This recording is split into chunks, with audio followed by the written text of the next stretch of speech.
Sir అన్ని రాష్ట్రాల తల్లులకు ఉన్నట్టు అంటే నా పక్క తల్లు అంటే నీకు ఇష్టం లేదంటే ప్రకాష్ రాజు సరే అది విలన్ క్యారెక్టర్ కాబట్టి నాకు ఇష్టం లేదని అంటాడు. అంటే నువ్వు ఆ క్యారెక్టర్లో ఉన్నావు, నీకు ఇష్టం లేదు ఇప్పుడు. అంటే నీ తెలుగు తల్లి నీకు ఇష్టం ఉంది కానీ తెలంగాణ తల్లి నీకు ఇష్టం లేదు. కాబట్టి మేము ఏమంటున్నాం అంటే నువ్వు పార్టీ మీ అయ్యే జాగిరా అని మాట్లాడడం, గద్దరన్నకు నేను కారు కొనిచ్చాను అనడం ఇది కరెక్ట్ కాదు. నువ్వు ఒక పరిణితి చెందినటువంటి రాజకీయ నాయకుడిగా మాట్లాడాలి. గద్దరన్నకు డబ్బులే కావాలనుకుంటే సమాజం కోసం నేను పనిచేస్తున్నాను బ్రదర్. నేను వేసుకున్న బట్టలో ఒక అన్న కొనిచ్చాడు అని అనుకుందాం, ఫర్ ఎగ్జాంపుల్ కొనిచ్చాడు అని అనుకుందాం. ఎందుకు కొనిచ్చాడు? ప్రజల కోసం పనిచేస్తున్నాను. గద్దరన్న ఆయన ఆటతోని మాటతోని పాటతోని కొన్ని వందల వేల మందిని విప్లవ భావజాలం వైపు నడిపించినని వీళ్ళే చెప్తారు.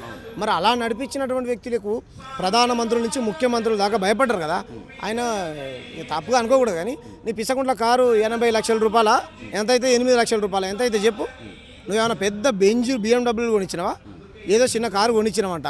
ఎంత అయి ఉంటుంది బ్రదర్? 8 లక్షలు అయి ఉంటుంది. గద్దరనకు లెక్కన 8 లక్షల పైసలు కావాలనుకుంటే చెప్పు, మాట చెప్తున్నా నేను. కాబట్టి ఇది సరైనటువంటిది కాదు. నువ్వు ఒక చేయితో సహాయం చేస్తే ఇంకో చెయ్యి కూడా తెలియకూడదు.